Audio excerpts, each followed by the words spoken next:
Pujya Madhav Priya Das Ji Swami, Pujya Balakrishna Das Ji Swami, Muni Ji,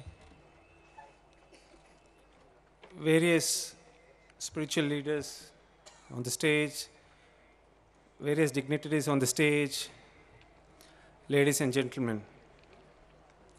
Firstly, I would like to thank my friend Govind Bhai for giving me an opportunity to come and visit such a auspicious place.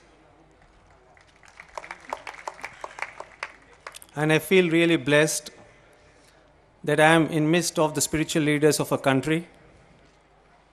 When Muniji was just talking about the importance of Bhagavad Gita,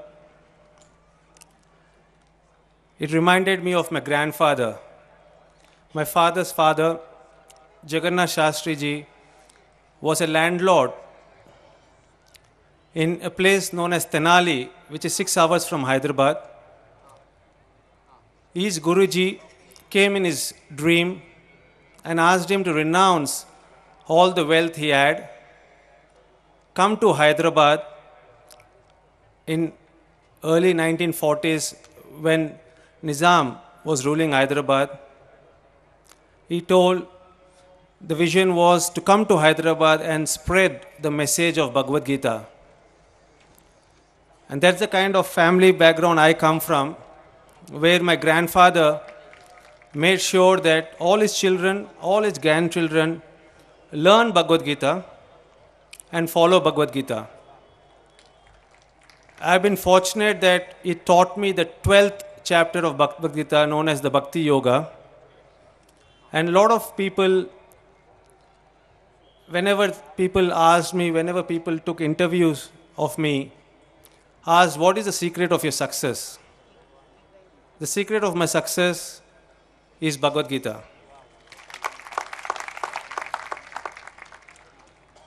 There are so many psychologists, so many mental conditioners, so many motivational books which are written and which are advised to the students, to the sportsmen to read. But if you read the Bhakti Yoga, the 12th chapter of Bhagavad Gita, it covers every aspect of your life. It teaches us how to live our life. As Muniji mentioned, that we are just a tool. And that's what I try to practice, whether success or failure, whether people are applauding my performances or whether people are criticizing my performances, you react in the same manner. In that chapter, it mentioned that all you have to do, which Krishna preaches to Arjuna, is don't think that you're doing the action. You're just playing your role and leave the results, leave the fruits of your actions to the Lord Krishna.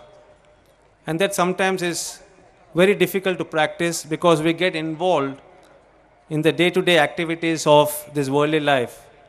But if you practice that, you have to just surrender yourself to the Almighty. The Almighty knows what is good for you and what is bad for you. The Almighty decides what an individual deserves. And I am blessed that Lord Krishna blessed me by giving me a chance to serve my country in 134 test, which I feel very privileged and proud. When I was sitting here behind when the Chief Minister was speaking, Vedant Swami was mentioning to me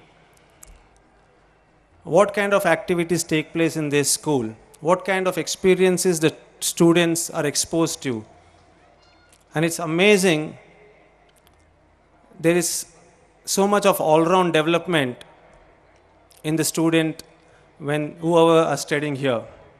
It's so important that in this present world, the present materialistic world, if you don't have an all-round development, you will be wiped away by the rat race. There's so much of competition for various careers you choose to just grow in your career that you lose your identity, you lose your peace of mind.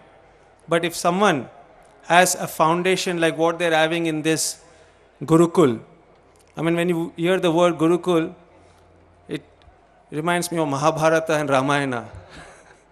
But now, in this present day and age, there's still a Gurukul available in our country. And I should congratulate Puja Madhav Priyadas ji and Balakrishna Swamiji for spreading the message of the importance of Indian culture. Sometimes we take it for granted, the importance of Indian culture. When I go abroad, there is more care to inculcate the Indian culture in the second generation or the next generation than I see in India, because we take it for granted. Whereas here, I see the emphasis on the first pillar and the most important pillar and the foundation of one's success, which is spirituality. If one student is exposed to spirituality, the Indian culture, the importance of Indian culture, he can handle any experiences in his life. Whether good or bad, he knows how to handle them. Obviously, education is very important, and without a doubt, I'm sure that there are very qualified teachers who are looking after the students here. And being a sportsman, I'm very glad that a lot of emphasis is given here for sports. I always think in my life, whatever I have learned or whatever I have achieved, I give a lot of credit to being a cricketer. Because only through sports, sometimes at a tender age, you have to handle success and failure. Because any sports, any competition, if someone is successful, someone is failing. So you have to handle success and failure.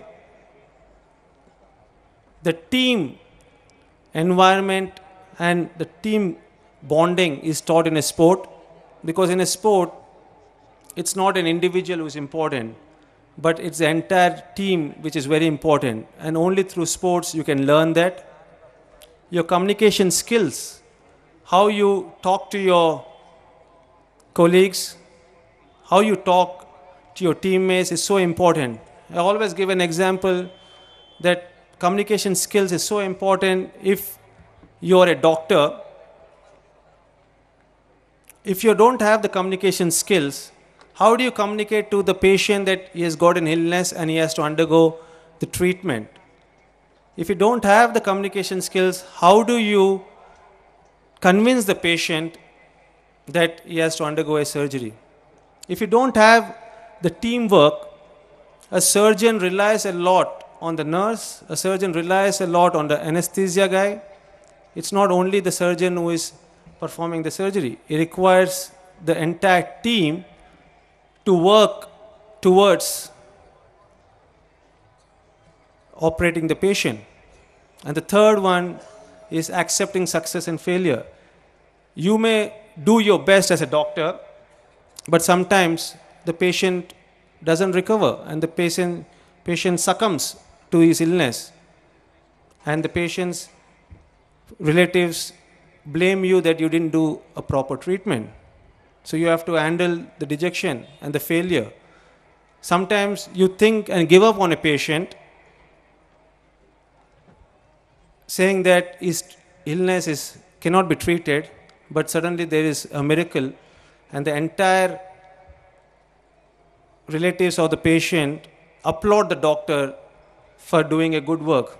So he has to accept the success as far as failure. So all this is taught through sports. And I'm very happy that the importance of sports is easily seen in this Gurukul. Lastly, about the GPL. It's great that a lot of good IPL players and the various Ranji Trophy players come and are playing in this wonderful ground. One of the best grounds I've seen in the country. The wicket is fabulous. The ground, the way it's maintained, looks like as if it's a professional ground. So I should congratulate Madhav Priya Swamiji and Balakrishna Swamiji for looking after the facilities, the infrastructure, and providing an opportunity for all the students here to realize their potential. And I'm sure that all the students who are studying here and under this Swaminarayan Gurukul, like Govind Bhai always mentioned, that whatever he has achieved in his life is because of the various Swami who taught him right from his childhood. So I'm sure all the students who are studying here are blessed souls, because if you're not blessed souls, you will not come in contact with such spiritual leaders. So thank you very much again for inviting me over here. And I really feel blessed to be in your presence. Thank you. Thank you.